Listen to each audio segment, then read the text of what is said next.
In this ranked climb, I'm using only Archfiends, and having spent hours crafting cards, dismantling hundreds of Gate Guardians, and crying at my gem count, I was confident my free-to-play Archfiend deck was ready to climb to the big leagues. But just how high can I rank with the jank? So starting off strong, people, this is Archfiends versus what appears to be some sort of ninja deck. I go first, so normal summon Tor Guide from the Underworld.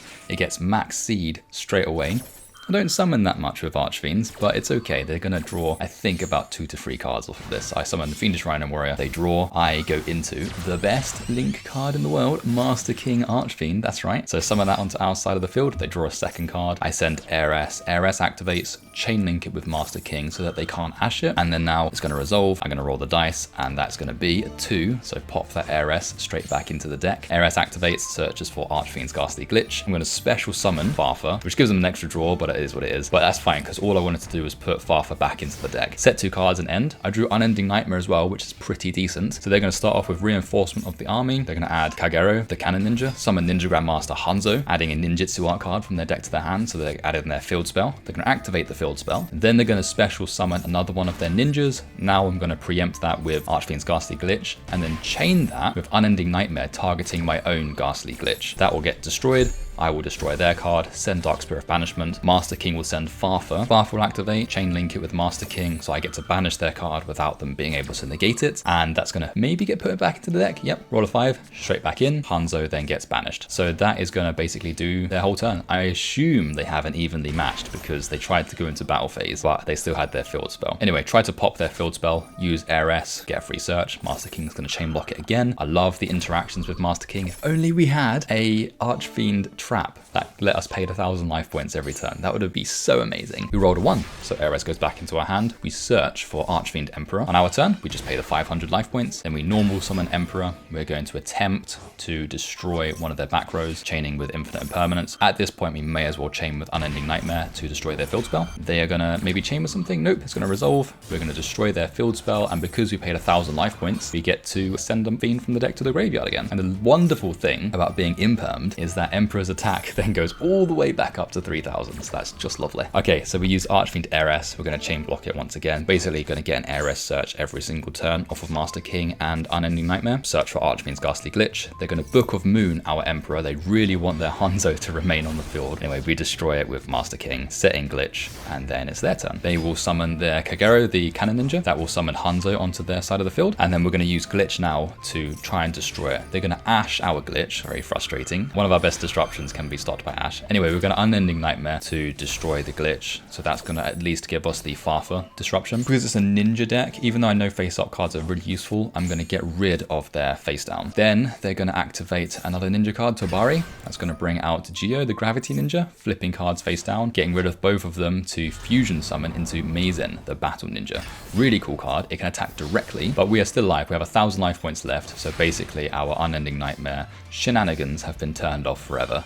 Pay the 500, we're on 500 life points. Use Fallen of Albaz, getting rid of our Heiress. Maizen then will let them special summon a ninja either face up or face down. So we get rid of their Maizen, and that's going to go straight into Mirror Jade. Mirror Jade most likely is going to be flipped face down by Yugioh, but that's fine. We just wanted to get their fusion monster off the board. We're going to banish their, I think we're going to get rid of the Yugioh, and then Master King is going to probably put Heiress back into the deck. Oh, we rolled a 6 straight onto our side of the field, people. Summon Emperor, and we're going to attack over Hanzo, and then we're going to swing for some damage. That's 4,000 damage. In our main phase 2, we're going to use Emperor's effect to destroy our Heiress to get a free Heiress search. And because it's a fiend in the graveyard, Master King can also recycle the Heiress. So we play like 2 Heiress in this deck, but we've used the effects like 5 times. We rolled a 1, Heiress back into the hand, search for a deal with Dark Ruler. That's just going to come in handy in case they crack our board. And then we have a Fiend Griefing as well. Their turn, ooh, looks like they don't have much to go off of, so they're going to set a card face down and end. Our turn, draw phase, branded in High Spirits, get rid of the Heiress, get rid of the Despia, search for Blazing Cartesia the Virtuous, and then here we're going to use Archfiend Heiress. Basically what I wanted to do was summon Cartesia and Fallen of Albaz to go into Chaos Archfiend, but I figured I don't really need to do that, and also it's quite clunky with Emperor's Fiend lock, but it's still fine. So Master King gets destroyed, we Fallen of Albaz, use Fiend Griefing, get rid of their card to send Farfa. Farfa's effect is just going to straight up banish their card, and now it's game. So we just swing with Fallen of Albaz, swing with Archfiend Emperor for a clean victory. 500 life points, but we pulled it back. Okay, so they have a Sangan mate, which is pretty cool. Nowhere near as good as the Pot of Greed mate though. Okay, so they did not have a very good hand. They got Liquid Soldier and a face down. Who knows what that's going to be. So we have Branded in High Spirits. Our hand is very decent to be fair. So we get rid of the Quiritis, get rid of the Rhino Warrior, search for Ecclesia. Rhino Warrior's effect is going to activate, send the Heiress. Heiress's effect is going to search for an Archfiend card. That's going to be a deal with Dark Ruler. Then we summon Ecclesia, go into the Fallen of Albaz, special summon the Cartesia, synchro them both off into the best Archfiend card in the game.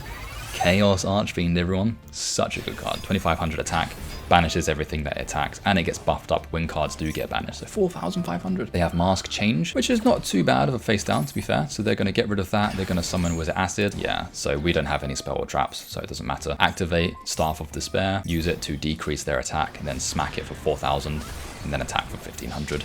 And then main phase 2, may as well set both of our cards. Cartesia and Ecclesia are going to recycle themselves back into my hand. Lovely. Nice to have recurring tuners. Emperor's going to get destroyed. Their turn, can they pull it back with 2300? They're going to summon Prisma, Monster Reborn, the Liquid Soldier. Are they going to fusion summon something fancy? Or they're going to link them both off into Cross Crusader. So now they seem to have their cards. But obviously, it couldn't be Chaos Archfiend. Although I have to be biased and admit that the Archfiend Palabyrinth dual field is the best one. There's something to be said about this sort of like Japanese koi garden. Anyway, Branded in High Spirits, getting rid of the Malice, getting rid of the Quiritis. I wish that was the other way around. Perfect synergy. Bring Ecclesia, Foolish Burial into Heiress. Heiress is going to search for a deal with Dark Ruler. Yeah, there's not really much we could do. I would love to have searched for example, Archfiend's Glitch, but we kind of have no fiends at all. So we're just going to say, oh, they might crack our boards. We have to deal with Dark Ruler anyway. All right, people, we are against the legendary 6 Samurai. I assumed they didn't really have a board in the first turn, so I just ashed the first thing that they did. We're going to synchro into Chaos Archfiend. I love how clean we can make Chaos Archfiend on Master Duel, and that they're just going to have Fire Flint Lady, gets banished. And we don't really have much OTK potential with this hand. Berserk Dragon, I hate drawing it, even if it's a one-off. And now it seems they're going to go completely ham here. So they've got 6 Samurai United twice and Shien's Dojo twice. Summoning one monster, now they have every single token on the planet. Straight into their other 6 Samurai monster, drawing an extra 2 cards. I know that 6 Samurai special summon everything. They're so cracked when it comes to summoning stuff, especially when they get all of their tokens in play, and then when they get gateway to the 6. So I don't really know what the choke point is. I just know I need to get rid of gateway if they use it. So they've got 8 tokens. They went into Isolde, they searched. Now they're going to go into Battle Shogun. I know that gets more Bushido cancels and then gets more attack. So they're going to bring Gateway of the 6 into their hand. I can't believe it's not banned. They're going to use Gateway, get rid of 4 counters to add any 6 Samurai monster from their deck or graveyard. Nuts. Okay, they're going to do it again. Add another one. Why isn't it once per turn? You tell me, people. I'm Nibiru at this point just to get things off the board and force them to get rid of maybe one of their dojos. They're going to remove a bunch of counters. I'm going to chain that with Malice to bring Chaos Archfiend onto our side of the field. When the structure deck came out, this was probably my favorite deck. I loved it. They're going to go into Battle Shogun again, adding all of their 6 Samurai cards back. They still got rid of 1 of their continuous spells, and they're going to bring another 6 Samurai. They're going to get rid of those into Shien. I'm not really sure what the game plan is here, apart from just summon everything humanly possible, because they've got 11 counters on Gateway, and they've got 4 dojo counters as well. They're going to summon Grandmaster, link all those off into Saryuja. Of course, it's one of those decks that just feels very degenerate. You know it's bad when they go into Saryuja and they draw 4. It's like, oh, here we go. All over again. So they summoned 2 extra cards here. This is kind of where they screwed up. They destroyed Chaos Archfiend. Of course, Chaos Archfiend floats into Angel, and that is going to banish their gateway. So now they're completely shut down. They have their last dojo summon into Secret 6 Samurai. That is going to go into Dugaris the Timeless. That's going to skip their main phase so they can summon again. And they're summoning another monster, getting rid of Chaos Angel. Appaloosa, pretty decent. They're going to attack our Nibiru, but then at the end of the turn, we are going to use Deal with Dark Ruler to summon Berserk Dragon, which of course has more attack than Appaloosa. So everything is all fine and dandy. Never fear. All of that shenanigans just for an Appaloosa. At least we managed to stop them. Berserk Dragon can attack everything. So destroy Appaloosa, destroy their 6 Samurai, set Infinite Impermanence, and then we lose 500 attack, of course. And now it's their turn. Can they pull it back? They skip their main phase 1, of course, because of Dugaris. And then they've got this card, which can protect itself, I guess. It's a quick effect. That's not too bad. Summon Archfiend Emperor. Emperor's effect is going to attempt to destroy their 6 Samurai. They're going to banish Fuma, and then we're just going to attack with Berserk, and then we're going to attack with the Archfiend Emperor. Then they surrender. So all of that special summoning just to be stopped by Berserk Archfiend. What I will say is that some of the cards in my deck are really useful if I draw like all the combo pieces. So Give and Take is really nice, but not when you draw 2 of them and nothing else. So they're going to start off with evenly matched, which was very, very, very painful. And this I thought was a math mech deck, but actually it's like some sort of Cyberse Link Decoder style deck. So they are going to go into Code Talker, then they're going to summon their Cyber Sage. Again, I don't really know what the choke point is in this sort of deck, right? So they're going to summon Sage, and here I believe I just Shotgun Ecclesia to get rid of Coda to banish the Sage, in some hope that Sage can't fusion summon once I Mirror Jade it. So they're going to activate that, I'm going to use Mirror Jade, and it doesn't matter because they still had everything that they needed. So they're going to get rid of their Firewall and their Link Code Talker monster into their Cyberse Disarve Worm, Firewall Defensor into Link Decoder. So pretty much we have no interruptions here, but they effectively have full combo. They can go into Transcode Talker, and then this is going to make them link up into Access Code Talker, which, you know, is I think maybe Appaloosa, if they can summon it, I'm not sure, would be the best option. But Access Code Talker is pretty cool. They're going to activate it, I believe, and destroy our Mirror Jade. And of course, Mirror Jade then gets the pop effect. They're going to end, and it's going to be our turn. All of their efforts wasted. We summon Fallen of Albaz, and then Ecclesia goes into our hands. Now we have our Chaos Archfiend set up. Of course, they surrendered before we had the opportunity to do so. We have 4 or 5 normal summons in our hand, so it's going strong.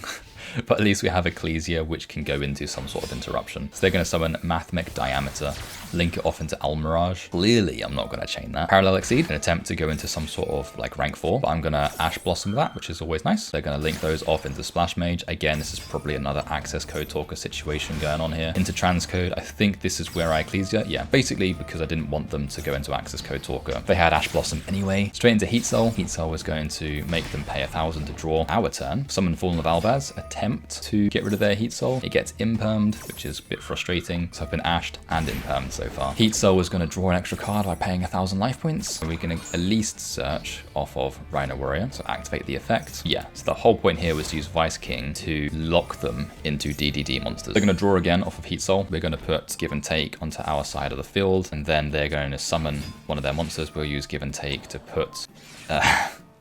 The attempt was there to put Vice King Requiem onto their side of the field to lock them, but of course they have their one called by the grave to banish it and stop all of that in our tracks. So yeah, pretty frustrating. They're going to go into Link Decoder. Firewall lets them summon another. They're going to link both of those off into Golem Crystal Heart. It's pretty much over from here. So they had an answer to everything. They had Ash, then they had Infirm, then they had Called by the Grave, and they drew like 3 or 4 cards off of Heat Soul. So yeah, pretty impressive. So they're summoning more off of Parallel Exceed. They're going to go into Update Jammer. This is the standard Access Code Talker Link Climb, and then they're going to bump all of their attacks up, and then Splash Mage, summon more stuff. So yeah, just link spam all the way into Singularity. So yeah, it doesn't look like they're going to summon Access Code Talker. Or will they summon everything else into Elembertian? At this point, my opponent is just flexing. I probably should have surrendered, but you know, you got to get those gems, got to get those dailies. So just let them go through it all. Lingeribo, battle phase, attack, and then swing for game.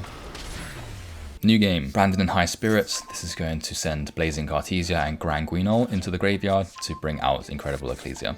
Summon it, just set in perm, recycle the Cartesia, and then end our turn. So we have at least a Mirror Jade, we have an Imperm, and they are going to do, what are they going to do, people? They're going to summon, oh, it's a Vendread deck. So yeah, they've got their card, which attempts to destroy our face down. It's an Imperm, so we are forced to use it, but that's fine, so just negate their monster. Quite annoying thing about this deck is that they've got their Ritual spell, but it blows up their own monster, so it's really hard for Vendreads to kind of like establish and maintain their field presence. They destroy our card. Unfortunately, because it's a ritual based deck, all of the Fallen of Albaz style plays are turned off. They use Vendread Charge, summoning Scar of the Vendread, and then they're going to use another Revendread Evolution. That's going to ritual summon once again into their Revendread Executor. So that seems to be their boss monster effectively. So they're going to recycle or search for another ritual spell. So that's going to be useful next turn because their own monster gets destroyed. And then what are we going to do? We have Tour Guide of the Underworld. We finally draw a starter, everyone. So Tour Guide into Rhino Warrior. We're going to link both of those off into Muckraker from the Underworld. Rhino Warrior's effect is going to send an Heiress. Heiress is probably going to search a glitch. Yep. And then we're going to use Muckraker's effect. May as well summon Fiendish Rhino Warrior, discard the Emperor. And this has also set up a Emperor lock. So their monster gets destroyed. They're going to activate their pre-prep, adding a ritual spell, and then also adding their Revendread Slayer, which is pretty cool. Then of course they're going to try and summon. We'll let them do that because we have Granguinol. So that's going to go straight into Despian Quiritus. So that's a nice monster to have on our side of the field. That can reduce all monsters' attacks to 0. Now they're going to try and ritual summon, and then we'll just Emperor lock them here. Summon Archfiend Emperor onto their side of the field, lock them into Fiend type monsters only. Okay, so now it's our turn, and I believe this is where we take the win. So we use Archfiend's Glitch, destroy our own Emperor, send Farther. Farther is going to banish their Hound Horde, and then we use Muckraker, discard, summon Archfiend Emperor back onto our side of the field, swap everything into attack mode, and then just swing for game. Pretty much all of these are gold ranked games, which is quite cool. They're going to use Small World. This is some sort of worm deck. Could be swords. Oh no, it's Blackwing. So they're just using the 10 years as a bridge, I guess. So Blackwing is going to search for Vata, summon itself, then get rid of it to send a whole bunch more Blackwings into the graveyard. They've got Black-Winged Dragon now, which is not bad. Then they're going to summon a token and set 3 and end. So I thought I had this in the bag, but it was quite a nice back and forth here. So I summoned Albaz, and the whole reason why I did this is because I hoped they had an imperm, so they negated Fallen of Albaz's effect, but that's fine because now that clears the way to special summon Cartesia and then go into Chaos Archfiend. So synchro both of those off into Chaos Archfiend, activate our Archfiend Staff of Despair, reduce their attacks, and now they are forced to use their trap card, spin cards back into their deck, synchro into the Borostorm, the Wicked Wind. This card is going to send cards from the deck into the graveyard, and that is going to destroy our Chaos Archfiend. Archfiend's effect, though, at least can summon Chaos Angel onto our side of the field, and of course, that is where things took a turn for the worse, because they had their Called by the Grave to banish our Chaos Archfiend and negate it all. If that didn't happen, I probably could have pulled it out the bag. Very frustrating, but it is what it is. That's just the game. We have Fiend Griefing, and that's about it. So they're going to get rid of their monsters. Admittedly, I don't know too much about Blackwings, so they're going to summon Full Armor Master, which isn't too bad. I held on to my Fiend Griefing. I didn't quite realize that they could banish stuff to go into another synchro monster. So now I know that. I'll know for next time. So Blackwing Assault Dragon is stupidly strong. They're going to swing basically for game. I have no life points to do anything. I've got 200 left. As soon as I activate a monster effect, I'm going to lose 700. So I may as well force it right now. RS effect, make me lose 700 and end the game. We have 2 Tour Guides and a Dark Spirit, so that's not too bad. We also got Unending Nightmare, which means we can go into Master King pretty effectively. So we're going to search for Archfiend's Ghastly Glitch, summon Tour Guide, hope it doesn't get ashed. Good. Into Rhino Warrior. These 2 will link off straight into Master King Archfiend. Rhino Warrior's effect is going to activate. Archfiend Empress into the graveyard, set 2 and end. They're going to start off with Galaxy Dragon, so it's some sort of photon thing. They try to destroy Master King immediately. Absolute disrespect. So I'm going to use Glitch, destroy our own Master King, which actually stops Hyper Galaxy.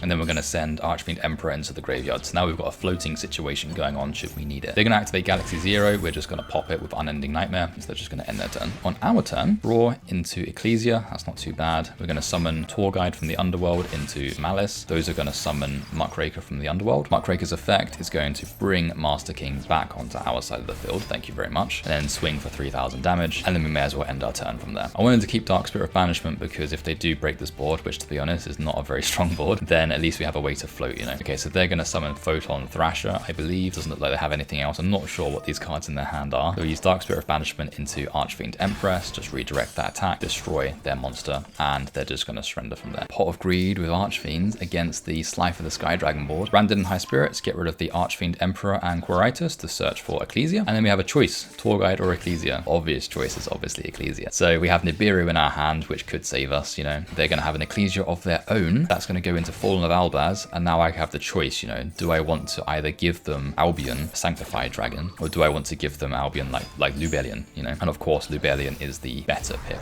So they're going to fuse 2 Fallen of Albaz into Lubellion.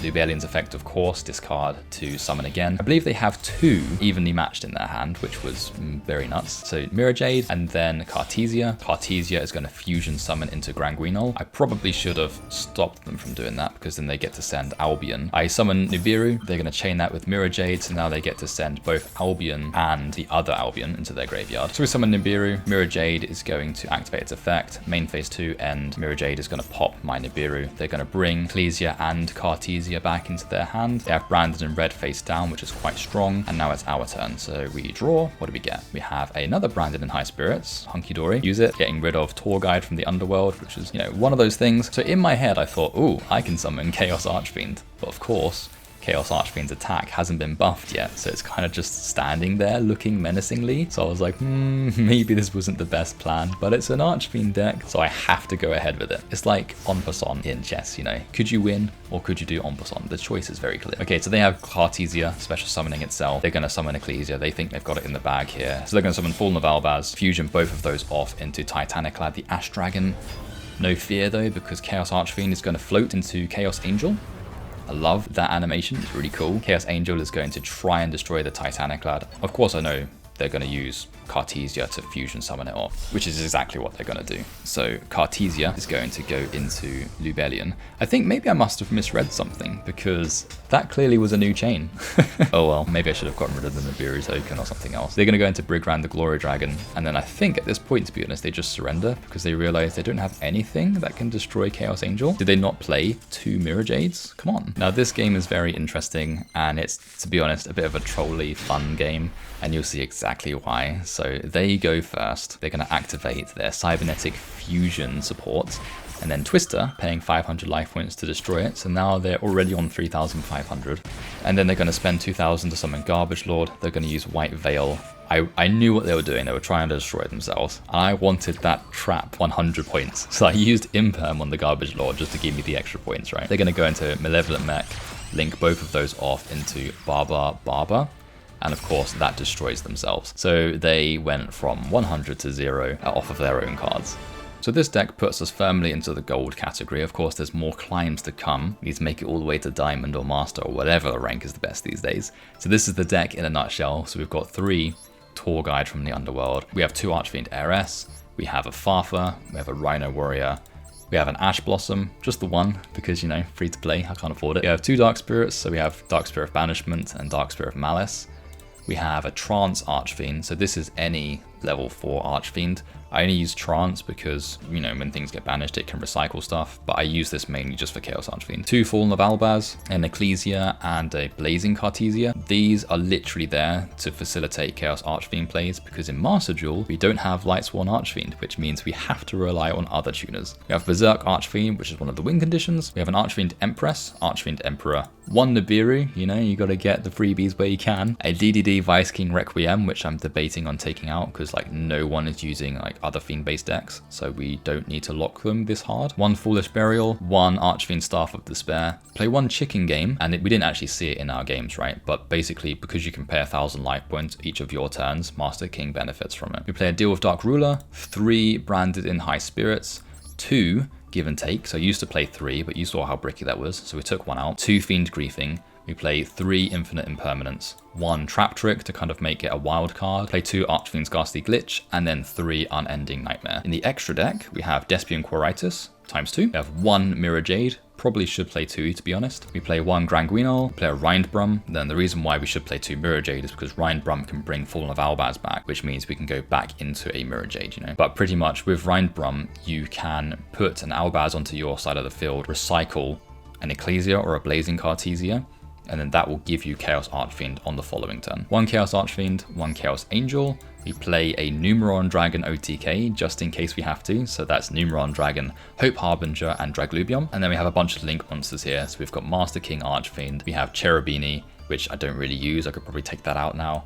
Use Muckraker. We have Blackluster Soldier, Soldier of Chaos. It's pretty decent. Again, you don't have to use that. And then we have the 1 Underworld Goddess of a Closed World, just in case things get a bit dicey. So that's the whole deck. If you enjoyed this video, my name's Adam, and if you didn't, it's Steve, and I'll see you around.